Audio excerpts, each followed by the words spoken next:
मला आज इथे बोलावलं त्याबद्दल मी उद्धव साहेबांचे आणि संपूर्ण शिवसेनेचे आभार मानतो।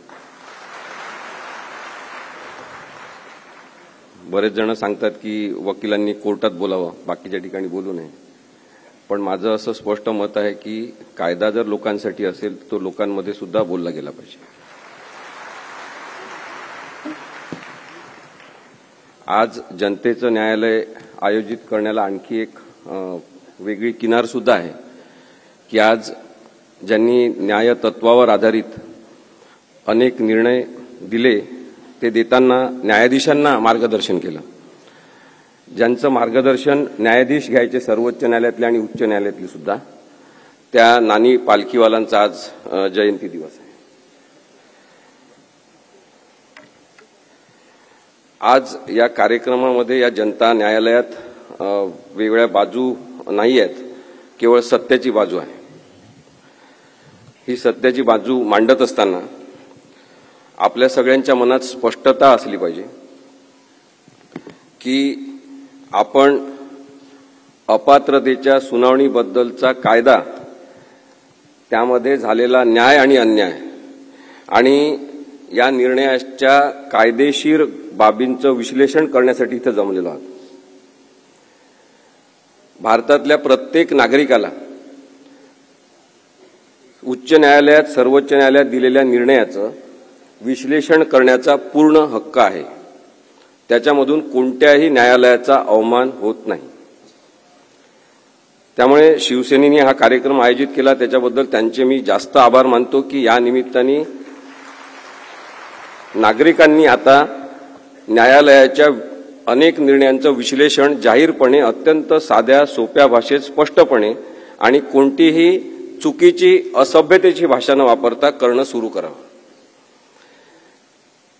कारण की न्यायालय एक व्यवस्था म्हणून आणि यंत्रणा म्हणून सुद्धा दबावाखाली घेण्यात आलेली आहे, हे वास्तव आपल्याला विसरून चालणार नाही।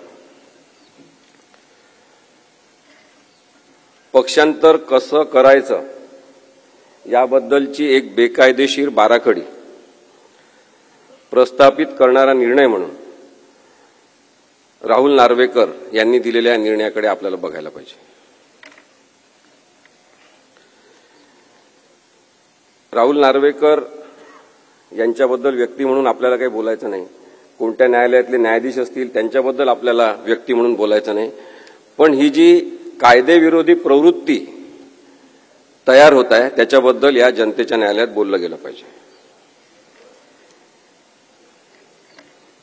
10 जानेवारी 2024चा निर्णय हा लक्षात घेणं, याचं विश्लेषण करणं आणि आणखी आपल्याला सायंटिफिक भाषेत बोलायचं असेल तर चिरफाड या निर्णयाची करणं हे खूप जास्त आवश्यक आहे। कारण की याच्यातून आपल्याला लोकशाही कशी मारली जाते हे सुद्धा दिसू शकणार आहे। बरेचदा अशा प्रकरणांमध्ये, म्हणजे 10वं परिशिष्ट किंवा भारतीय संविधानासंदर्भातले जेव्हा प्रकरण असतात तेव्हा लोक माझ्यासारख्या वकिलांना अनेकदा म्हणतात की तुम्ही वकील आहे, तुम्ही राजकारणाबद्दल बोलू नका, तुम्हाला बोलायचं असेल ते कोर्टात बोला। आणि म्हणून त्याचं उत्तर आधी आपल्या सगळ्यांना दिलं पाहिजे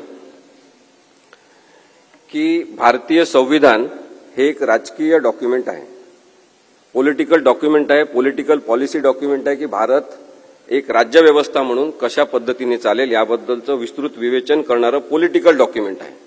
भारत हा देश आपण जेव्हा पाहतो नकाशा तेव्हा त्याच्यावर लिहिलं असते पॉलिटिकल मॅप ऑफ इंडिया, तो सुद्धा पॉलिटिकल देश हा सुद्धा पॉलिटिकल अस्तित्व असलेला आहे। आणि त्यानंतर आपण आहोत सगळेजण नागरिक आणि मतदार, जे आपण नागरिक असल्यामुळे आणि नागरिक असणं सुद्धा एक राजकीय संकल्पना आहे। त्यामुळे माझं असं स्पष्ट मत आहे की प्रत्येकाने, प्रत्येक व्यवसायातल्या प्रत्येक सुशिक्षित व्यक्तींनी राजकारणाबद्दल बोललं पाहिजे। हा विषय तर संपूर्ण राजकारणाचा आहे की 10वं परिशिष्टच राजकारणाबद्दल आहे की पात्र कोण आणि अपात्र कोण, आणि त्यामुळे चूक कोण आणि बरोबर कोण हे ठरवत असताना एक बाजू घेणं आवश्यक आहे आणि ती सत्याची बाजू असली पाहिजे। माझी जेव्हा उद्धव साहेबांची भेट झाली पहिल्यांदा, ते म्हणाले की तुम्ही टीव्ही चॅनलवर आमची बाजू चांगली मांडता, तेव्हा मी त्यांना सांगितलं की मी तुमची बाजू मांडत नाहीये, तुम्ही संविधानाच्या बाजूने आहात।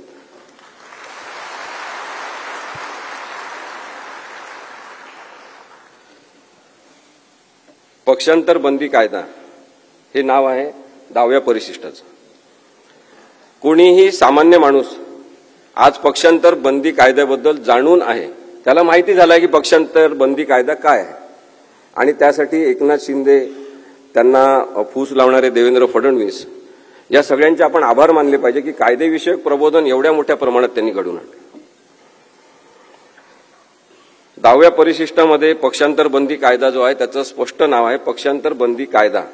पक्षांतर सोप्या पद्धतीने करण्यासाठीचा कायदा असं काही त्याचं नाव नाही.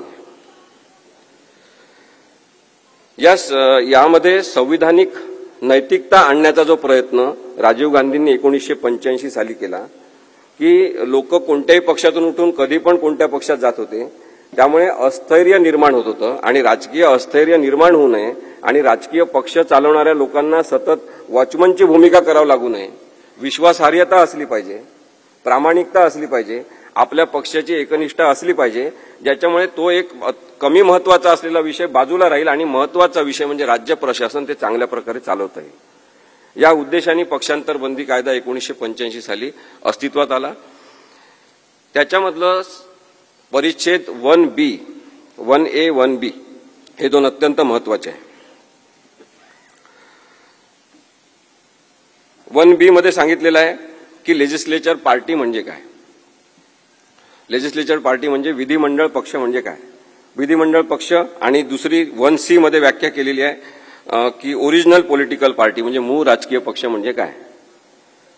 ओरिजिनल पॉलिटिकल पार्टी जी आहे ती जननी आहे त्या पॉलिटिकल पार्टीची. सगळेजण जे अस्तित्वात असतात ते त्या राजकीय पक्षाचे सदस्य असतात.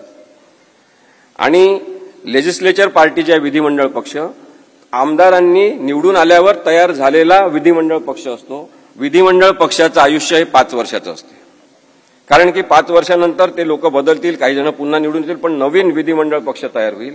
त्यामुळे विधिमंडळ पक्ष ही अस्थायी स्वरूपाची व्यवस्था आहे आणि म्हणून कायद्यामध्ये विधिमंडळ पक्षाला महत्व नाही. जो मूळ राजकीय पक्ष आहे त्याला महत्व आहे. आपल्या बाबतीत पाहायचं असेल तर मूळ राजकीय पक्ष शिवसेना आहे, बाळासाहेब ठाकरेंनी स्थापन केलेला आहे, त्यांच्या सहीने रजिस्ट्रेशन झालेलं आहे. आणि त्यामुळे मूळ राजकीय पक्ष हा पक्ष चालवेल. विधिमंडळ पक्ष हे आमदार म्हणून निवडून आलेल्या लोकांचा जो पक्ष आहे त्याच्यावर सुद्धा नियंत्रण ठेवण्याचे सगळं कायद्यानुसार हे राजकीय मूळ राजकीय पक्षाला आहे, ओरिजिनल पॉलिटिकल पार्टीला आहे. एवढं ते सोपं आहे. आता या दोन व्याख्या पाहिल्यावर आपल्याला लक्षात आलं असेल की अस्थायी स्वरूपाची जी व्यवस्था आहे ती विधिमंडळ पक्ष आहे. म्हणजे एकनाथ शिंदे आणि त्यांच्यासोबत पळून गेलेले जे लोक आहेत ते या अस्थायी स्वरूपाच्या 5 वर्षाचं आयुष्य असलेल्या विधिमंडळ पक्षाचे सदस्य होते. काही जण अर्थात त्याचे राजकीय पक्षाचे सुद्धा सदस्य असतील, पण ते विधिमंडळ पक्ष म्हणून तेवढंच महत्व आहे जेवढं कायद्यामध्ये सांगितलेलं आहे. याच्यामध्ये आणखी पुढचा भाग आहे, तो आहे 2(1)A आणि 2(1)B. मी आपल्याला अत्यंत सोप्या भाषेत कायदा समजून सांगण्याचा प्रयत्न करतोय, कारण की या जनता न्यायालयाचा उद्देश हा सुद्धा आहे असं मला वाटते की आपण सगळ्यांनी, इथं बसलेल्या सगळ्यांनी महाराष्ट्रातल्या प्रत्येक ठिकाणी या केसबद्दल, या निकालाबद्दल आपण विश्लेषण अत्यंत सभ्य भाषेत सगळ्यांना सांगितलं पाहिजे. 2(1)A आहे की स्वतःहून राजकीय पक्ष सोडणे. कोणाला स्वतःहून राजकीय पक्ष सोडायचा असेल तर त्यांना तशी मुभा आहे. म्हणजे कोणाला वाटत असेल की या पक्षामध्ये हुकुमशाही आहे तर ते पक्ष सोडू शकतात. कुणाला वाटत असेल की हिंदुत्व या पक्षाने सोडून दिलेलं आहे तर ते पक्ष सोडू शकतात. त्या आधारे मात्र ते पक्ष सोडल्यावर डिस्क्वालिफाय होतात, म्हणजे अपात्र होतात. ते आमदार म्हणून राहण्यासाठी पात्र ठरत नाही. 2(1)B आहे, त्याच्यामध्ये सांगितलेलं आहे की जर पक्षाचा आदेश ज्यांनी दिला पाहिजे अशा व्हीपची नेमणूक मूळ राजकीय पक्षाच्या नेत्यांनी केली असेल आणि त्यांनी एखाद्या मीटिंगसाठी बोलावलं असेल किंवा विधिमंडळाच्या कामकाजामध्ये मतदानाच्या संदर्भातला व्हीप काढला असेल तर त्याचं पालन केलं पाहिजे. विधिमंडळ पक्षाच्या आमदारांवर ही जबाबदारी आहे की त्यांनी त्या पक्षाच्या आदेशाचं पालन केलं पाहिजे, कारण पक्षाची शिस्त असली पाहिजे आणि त्या शिस्तीचा संदर्भ हा आपल्या राजकीय स्थैर्याशी असल्यामुळे तशा पद्धतीने रचना करण्यात आलेली आहे. मग कोणी जर व्हीपचं पालन केलं नाही किंवा एखाद्या पक्षाच्या महत्वाच्या मीटिंगला बोलवलेलं असतानाही गेलं नाही तर तशा आधारे अपात्रता त्यांच्यावर येऊ शकते. परिच्छेद 3 जो आहे या 10व्या शेड्यूल मधला, त्याच्यामध्ये असं होतं की स्प्लिट म्हणजे उभी फूट झाली असेल की अर्धे लोक तिकडे अर्धे लोक इकडे असं गेलं असेल तर आधी त्या संदर्भात त्यांना संरक्षण असायचं की तुम्ही अर्धे लोक फुटून गेलेले, त्याच्यामुळे तुम्हाला कोणाला अपात्र करता येणार नाही. परंतु नंतर कायदेशीर सुधारणा जेव्हा झाली तेव्हा परिच्छेद 3 हे डिलीट करण्यात आलं. त्यामुळे आता कोणाला हे स्प्लिट आम्ही केलेलं आहे, आम्ही पक्ष सोडून सगळेजण गेलेलो आहे, आम्ही जास्त संख्येने गेलेलो आहे, त्याच्यामुळे आम्हाला संरक्षण आहे, आम्हाला अपात्र ठरू नका असं म्हणण्याचा कोणताही अधिकार कोणाला राहिलेला नाही. मग आता जर पक्ष सोडला असेल कोणी तर त्यांना हक्क काय आहे की ते एका दुसऱ्या राजकीय पक्षामध्ये त्वरित विलीन होऊ शकतात. ते एखादा आपला गट स्थापन करून त्या गटाला गट म्हणून मान्यता, राजकीय गट म्हणून मान्यता मिळवून नंतर एखादा राजकीय पक्ष काढू शकतात. पण आपल्याला हे माहिती आहे की एकनाथ शिंदे आणि त्यांच्यासोबत मी पळून गेलेले असंच म्हणतो नेहमी, पळून गेलेल्या आमदारांनी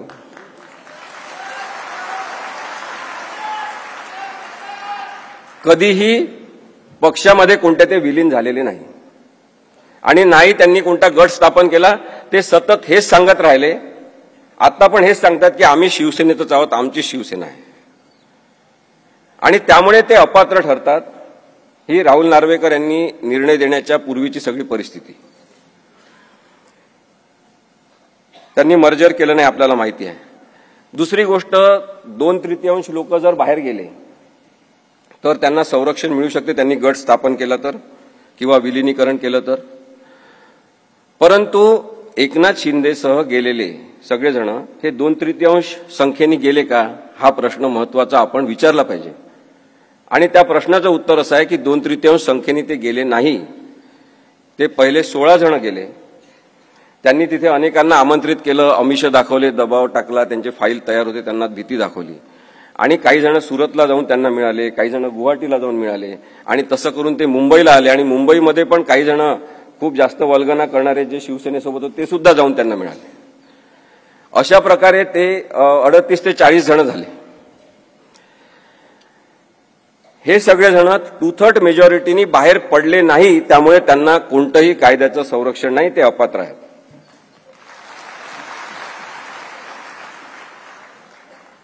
आता पॅरेग्राफ 5 जो आहे या कायद्याचा, त्याच्यामध्ये एक्सेप्शन्स दिलेले आहेत की कोणत्या परिस्थितीत अपात्र ठरणार नाही. त्याच्यामध्ये आता मी जे सांगितलं तेच लिहिलेलं आहे, पण एक महत्वाचा मुद्दा त्याच्यामध्ये आहे आणि तो आपण राहुल नार्वेकर यांच्या बाबतीत लक्षात घेतला पाहिजे.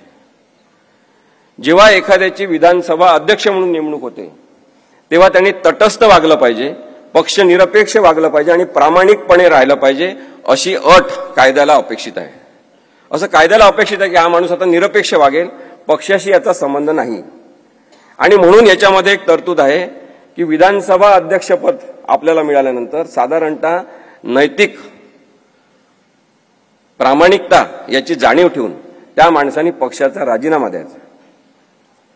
आणि राजीनामा दिला तरी तो अपात्र ठरत नाही, त्याला संरक्षण आहे कायद्यानुसार. आणि ज्यावेळेस तो माणूस विधानसभा अध्यक्ष राहणार नाही तेव्हा परत तो त्या पक्षामध्ये जाऊ शकतो, तो पात्रच राहील, त्याला अपात्र ठरवण्यात येणार नाही. राहुल नार्वेकर यांनी राजीनामा दिला नव्हता, आपल्याला माहिती आहे. पॅरा 6 हा एक महत्वाचा सांगतो आणि मग मी पुढचं ज्या घडामोडी आहेत त्या आपण कायदेशीर दृष्टिकोनातून आपल्यासमोर मांडतो.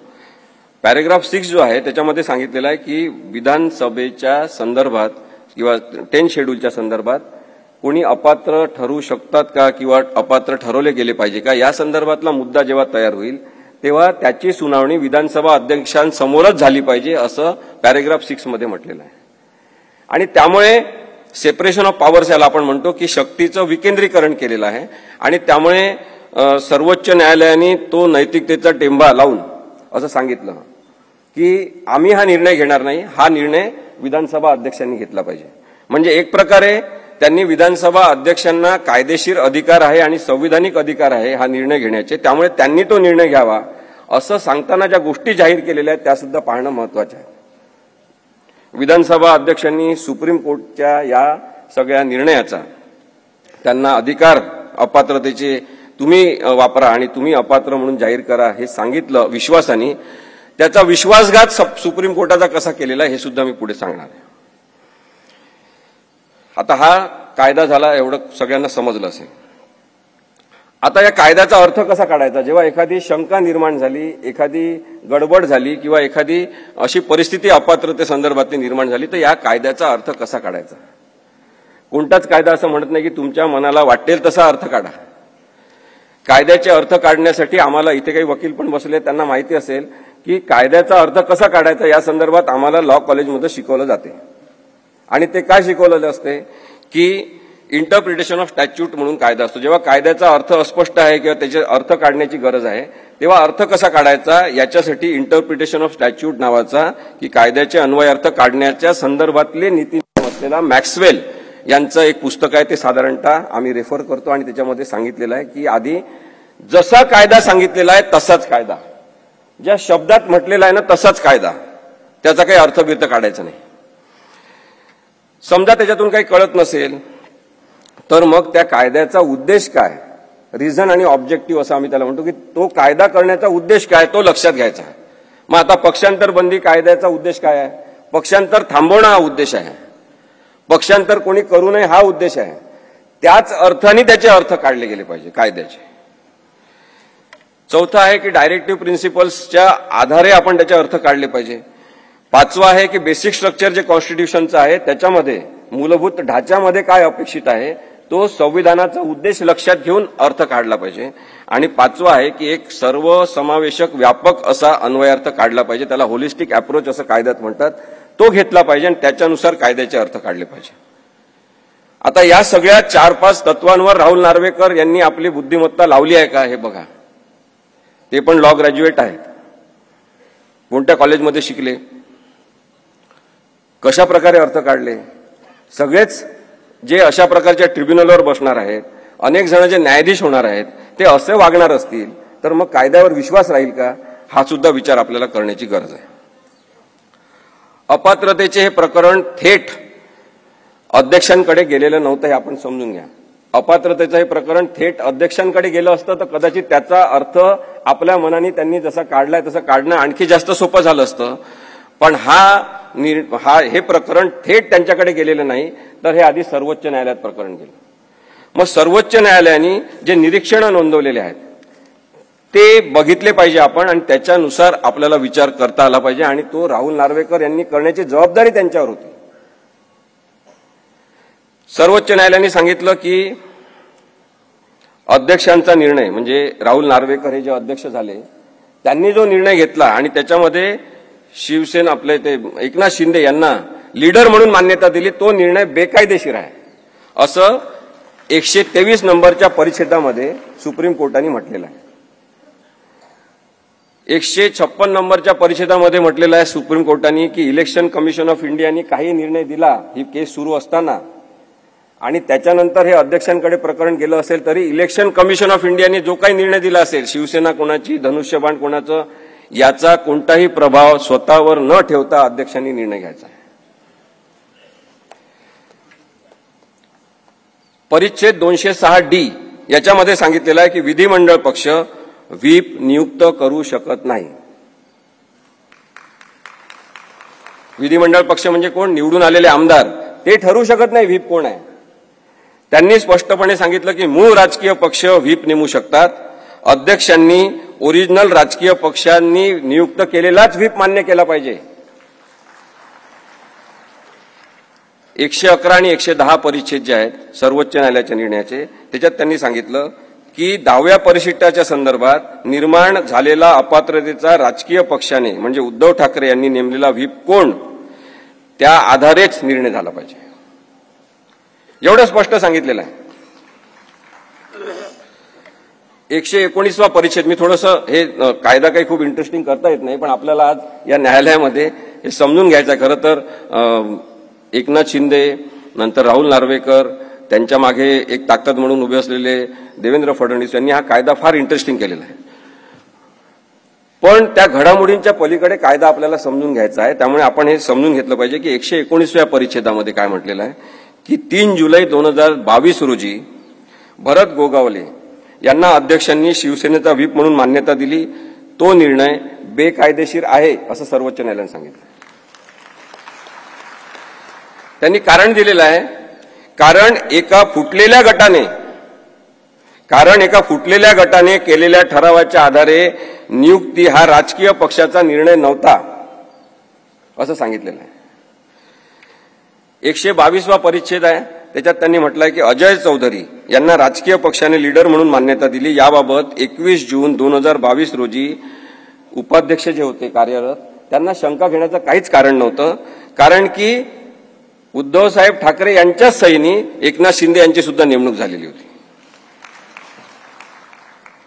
त्यामुळे अजय चौधरी यांना राजकीय पक्षाने लीडर म्हणून नेमणूक केली, त्याला त्यांनी जेव्हा उपाध्यक्ष असलेल्या व्यक्तींनी मान्यता दिली तो निर्णय बरोबर होता असं सुद्धा सर्वोच्च न्यायालयाने सांगितलेलं आहे. आता त्या 123व्या पॅरेग्राफमध्ये आणखी एक म्हटलेलं आहे महत्वाचं, ज्याचं यांनी खूप भांडवल केलं या निर्णयामध्ये. तो भाग आहे की 22 जून 2022 रोजी एका गटाने केलेली नियुक्ती व ती मूळ राजकीय पक्षाची इच्छा नव्हती. अध्यक्ष राहुल नार्वेकर यांचा एकनाथ शिंदे यांना गटनेता म्हणून मान्यता देण्याचा निर्णय बेकायदेशीर आहे. याच्यामध्ये त्यांनी हा शब्द वापरलेला आहे की एका गटाने केलेली नियुक्ती राजकीय पक्षाची इच्छा नव्हती. राजकीय पक्ष म्हणजे रजिस्टर्ड असलेला उद्धव बाळासाहेब ठाकरे यांच्या सहीचा पक्ष. त्यांची ती पॉलिटिकल विल नव्हती, त्यांचं ते काही इच्छा नव्हती आणि तशा वेळेस त्या व्यक्तीला आपण मान्यता देऊ शकत नाही असं कारण सुद्धा, त्याला रिझनिंग असं म्हणतात, असं कारण सुद्धा सर्वोच्च न्यायालयाने दिलेलं आहे. 206B मध्ये त्यांनी सांगितलं की आता या सगळ्या प्रकरणाचा निकाल अध्यक्षांनी घेतला पाहिजे असं त्यांनी सांगितल्यावर त्यांनी पुढे म्हटलेलं आहे 206B मध्ये की अध्यक्षांनी वाजवी कालावधीमध्ये या प्रकरणाचा निकाल लावला पाहिजे. वाजवी कालावधी म्हणजे रिझनेबल टाइम. रिझनेबल टाइम काय असेल याच्या संदर्भातले 2-3 केसेसचे पुरावे देण्यात आले न्यायालयामध्ये. त्याच्यामध्ये त्यांनी सांगितलेलं होतं की साधारणतः 3 महिन्याचा कालावधी हा वाजवी कालावधी असू शकतो, त्यापेक्षा जास्त कालावधी लागायला नको. माझं तर वकील म्हणून असं म्हणणं होतं तेव्हापासून की हा निर्णय तर जसं आपण ते मॅगी फूड तयार करतो ना, पटकन टाकलं की मॅगी तयार, तसा तयार असलेला निर्णय होता. पण केवळ संविधानिक तरतुदीनुसार अध्यक्षांनी जाहीर करायचा अपात्र कोण आहे, त्यामुळे त्यांच्याकडे तो निर्णय सोपवण्यात आला होता. पण त्यांनी त्याच्यामध्ये खूप मोठ्या प्रमाणात राजकारण केलं जे संविधानाला आणि 10व्या परिशिष्टाला अपेक्षित नाही. राहुल नार्वेकर यांना पुढे करून राहुल नार्वेकर यांच्या मदतीने राजकारण करणारे सगळेजण लोकशाही द्रोही आहेत.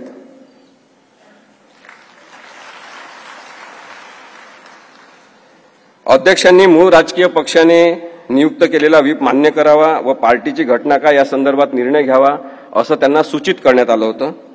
चौकशी करावी असं म्हटलं तर इन्क्वायरी करावी आणि त्या इन्क्वायरीचा अर्थ त्यांनी असा घेतला की साक्षी पुरावे घेतले पाहिजे आणि मग त्यांनी एका जनरल मॅजिस्ट्रेट कोर्टात चालतात तसे पुरावे, साक्षीदार बोलवले, पुरावे घेतले, जेव्हा की या कायद्याची समरी प्रोसिडिंग चालली पाहिजे अशीच कायद्याची अपेक्षा आहे.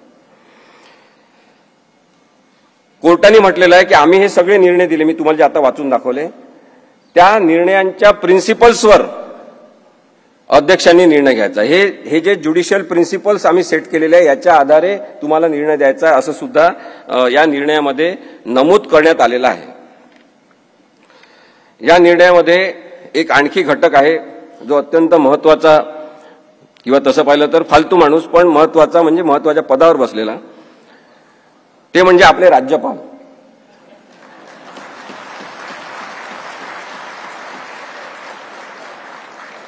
न्यायालयाने दुःख व्यक्त केलं आपल्या सगळ्यांतर्फे, सगळ्या भारतीय नागरिकांचं दुःख व्यक्त केलं आणि सांगितलं की घटनात्मक पद असलेल्या राज्यपाल पदावर बसलेल्या एखाद्या माणसाने लोकशाही मार्गाने स्थापन झालेलं सरकार उलथवून टाकण्यामध्ये सहभाग घेणे अत्यंत दुःखद आहे. अशा प्रकारची तारीफ या राज्यपालांची केलेली आहे. राज्यपालांची भूमिका या संदर्भात पूर्ण संशयास्पद राहिलेली आहे. त्याबद्दल आपण आता जास्त न बोलता पुढची जी टेस्ट त्यांनी सांगितली होती ती मी आपल्याला सांगतो. त्यांनी सांगितलं की आमच्या नोट्स रेफर करून निर्णय दिला पाहिजे, ते प्रिन्सिपल पाळलं पाहिजे आणि म्हणून ट्रिपल टेस्ट म्हणजे त्रिसूत्री एक निकषांची ती पुढे आली. त्याच्यामध्ये असं आहे की पार्टीची घटना काय, नेतृत्व रचना काय म्हणजे लिडरशिप स्ट्रक्चर काय आहे आणि विधिमंडळातील बहुमत काय आहे. याच क्रमाने जर लक्षात घ्यायचं असेल तर मग पहिले पार्टीची घटना लक्षात घेतली पाहिजे असं म्हणून त्यांनी एक नवीन प्रकार काढला. त्यांनी इलेक्शन कमिशन ऑफ इंडियाला पत्र पाठवलं. त्यांना जेव्हा सर्वोच्च न्यायालयाने निर्णय दिला त्याच्यानंतर ते काहीच करत नव्हते आणि जवळपास 1.5 महिन्यांनी त्यांनी त्या इलेक्शन कमिशनकडे पत्र पाठवून विचारणा केली की यांची घटना काय आहे. कदाचित तोपर्यंत ठरलं असेल की यांनी विचारायचं आणि त्यांनी काय सांगायचं. ही कॉन्स्पिरसी आपण लक्षात घेतली पाहिजे की न्यायिक व्यवस्थापन करण्यासाठी म्हणून तुम्ही बसलेले असता तेव्हा तुम्हाला कॉन्स्पिरसी करण्याचा हक्क नाही आहे. आणि म्हणून मी मगाशी सांगितलं की जे कायद्यात लिहिलेलं आहे तशाच प्रकारचा अर्थ काढला गेला पाहिजे. नेतृत्व रचना काय आहे हे सुद्धा त्या घटनेच्या आधारे पाहिलं पाहिजे. त्यांनी 1999चीच घटना गृहीत धरली. त्याच्याबद्दल ॲडव्होकेट अनिल परब साहेब बोलतील आपल्याशी, ते सगळे पुरावे दाखवतील आपल्याला की कशा पद्धतीने हा खोटेपणा शिजलेला आहे. आता याच्यामध्ये तिसरा मुद्दा जो आहे विधिमंडळ पक्षातील बहुमत. राहुल नार्वेकर यांनी विधिमंडळ पक्षातील बहुमत महत्वाचं आहे हेच मानून निर्णय दिला. जेव्हा की विधिमंडळ पक्ष म्हणजे सर्व काही नाही, 5 वर्षाचा अल्प आयुष्य असलेली ती एक अस्थायी स्वरूपाची मंडळाची बॉडी आहे. सुप्रीम कोर्टाने त्यांच्या निर्णयात हे सांगितलं होतं. माझे मित्र ॲडव्होकेट रोहित शर्मा इथे आहेत, त्यांना पण माहिती आहे की बहुमत म्हणजे काय हे सांगत असताना जेव्हा बहुमताचाच एक डिफेन्स करण्यात आला तयार, तेव्हा सर्वोच्च न्यायालयाने सांगितलं की केवळ बहुमत महत्वाचं नाही, ते जे बहुमत आहे त्याला लीगल आयडेंटिटी काय आहे, कायदेशीर नाव काय आहे त्या बहुमताचं. या बहुमताचं कायदेशीर नाव काय आहे? एकनाथ शिंदे यांच्यासोबत पळून गेलेले, पक्ष फोडलेले, अजून काय ओळख आहे. आणि त्यालाच बहुमत मानून यांनी निर्णय दिलेला आहे. राहुल नार्वेकर म्हणतात एकीकडे मग नंतर की इंटर पार्टी डिस्प्यूट आहे, हे पक्षांतर्गत आहे. आपण हे समजून घेतलं पाहिजे की राहुल नार्वेकर यांनी असं निरीक्षण नोंदवणं आणि तुम्ही सुद्धा अपात्र नाही, तुम्ही सुद्धा अपात्र नाही, सगळेजण आपल्या घरी जा, अशा पद्धतीचा निर्णय देणं हा सर्वोच्च न्यायालयाचा घोर अपमान आहे. कारण की सर्वोच्च न्यायालयाने 10व्या परिशिष्टाची केस म्हणून ही चालवलेली आहे. वयाने अत्यंत ज्येष्ठ आणि सिनियर असलेले 5 न्यायाधीश एकत्र बसतात, 5.5 महिने हिअरिंग घेतात, 10व्या परिशिष्टाची केस म्हणून ही चालवतात. आणि तुम्ही इथे म्हणता की 10व्या परिशिष्टाची केस नाही, इंटर पार्टी डिस्प्यूट आहे. आणि इंटर पार्टी डिस्प्यूट असल्यामुळे 10वा परिशिष्ट लागूच होत नाही. याच्याबद्दल महाराष्ट्रातल्या सगळ्या लोकांनी प्रश्न विचारला पाहिजे. हा इंटर पार्टी डिस्प्यूट नाही आणि तरी सुद्धा अशा प्रकारचा निर्णय दिलेला आहे. आता असाच निर्णय होणार आहे असं महाराष्ट्रातल्या सगळ्या लोकांना माहित होतं. हे या न्यायालयाचं परत एक वैशिष्ट्य आहे. एकूण एक लहानात लहान गावातल्या माणसाला माहित होतं की असाच निर्णय होणार. मी जिथे जिथे जायचो, आमची निर्भय बनवची सभा असायची, तेव्हा तुम्ही काही सांगावं ते उद्धव साहेबांच्या विरुद्धच निकाल लागणार, एवढी गॅरंटी लोकांमध्ये बेकायदेशीरते निर्माण झालेली आहे की अन्यायच होणार असं निर्माण झालेलं आहे. हे चित्र काही लोकशाहीसाठी चांगलं आहे का? हा प्रश्न महाराष्ट्रातल्या संपूर्ण जनतेने विचारला पाहिजे असं माझं मत आहे. अन्याय होणार, चुकीचेच होणार, हा जो लोकांचा विचार होता त्याचा अपेक्षाभंग राहुल नार्वेकर यांनी केला नाही, मात्र लोकशाहीचा अपेक्षाभंग केलेला आहे, संविधानाचा अपेक्षाभंग केलेला आहे. माझं म्हणणं आहे की संविधानाची हत्या केलेली आहे. सर्वोच्च न्यायालयाच्या सगळ्या निकाल आणि निकषाचा त्यांनी अपमान केलेला आहे. संविधानिक उद्देशाचा त्यांनी चिंधड्या उडवलेल्या आहे. मी उद्धव साहेबांसमोर सुद्धा हे सांगायला मागे पुढे बघणार नाही, कारण मला काही प्रॉब्लेम नाही आहे तसं म्हणण्यामध्ये सुद्धा की हा केवळ उद्धव साहेबांचा प्रश्न नाही. ही केस म्हणजे काय केवळ शिवसेनेचा इथे बसलेल्या लोकांचा प्रश्न नाही. ही केस म्हणजे वाईट प्रवृत्तीचं राजकारण वाढत राहणार हा चिंतेचा जो याच्यातला हे आहे मुद्दा आहे तो आहे. हा लोकशाही समोरचा मुद्दा आहे. आणि म्हणून भीती वाटते आपल्याला, मला भीती वाटते की अशा पद्धतीने जर न्याय होणार असेल, जसं मगाशी संजय राऊत साहेब म्हणाले की सगळ्या वकिलांनी खूप चांगली बाजू मांडली, आमच्यातर्फे सगळे साक्षी पुरावे चांगले देण्यात आले. आता हा काळच राहणार नाही की काय की कोणीतरी खूप हुशार असेल पण तरी त्याच्या बाजूने विरुद्ध निकाल लागेल आणि बाकी लोक त्याला म्हणतील माहित आहे किती हुशार आहे, तुमचा तो विरुद्ध निकाल लागला. ही परिस्थिती चांगली नाही आहे. आणि म्हणून मला असं वाटतं की म्हणजे मला खूप त्रास व्हायला लागलेला आहे जेव्हापासून संविधान कळायला लागलेलं आहे. मानसिक त्रासाचा हा मुद्दा होऊ शकतो काही लोकांसाठी ज्यांचं डोकं ठिकाणावर आहे. ज्यांना हे कळतं की हा कसा काय निर्णय दिलेला आहे. आणि आता यांच्यापैकीच काही जण 14 केसेस यांच्या विरुद्ध दाखल केल्या. इथे बसलेले काही लोक खाली बसलेले भरत गोगावले यांनी दाखल केले हायकोर्टामध्ये केसेस की या सगळ्या लोकांना अपात्र का केलं नाही.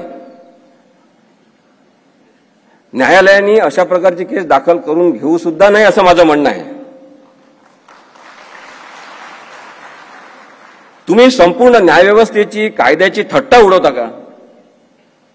यांच्यावर खूप मोठा फाईन मारला पाहिजे उच्च न्यायालयाने असं माझं मत आहे.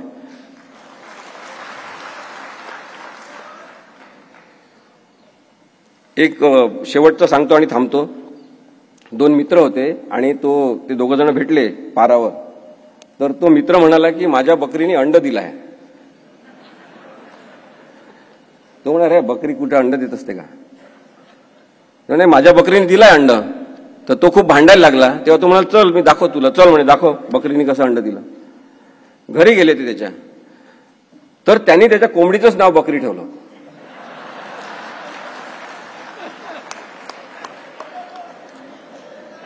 राहुल नार्वेकर यांनी अन्यायाचं नाव न्याय ठेवलेलं आहे.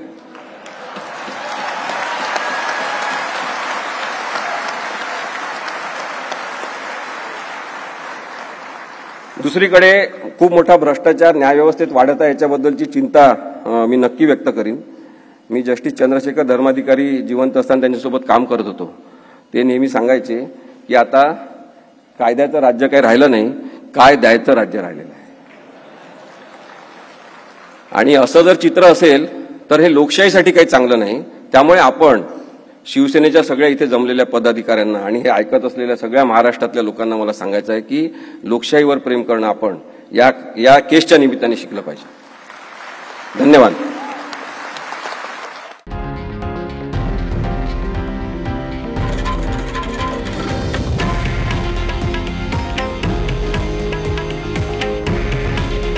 हे आहे देशातील नंबर 1 न्यूज नेटवर्क आणि आपण पाहत आहात TV9 मराठी.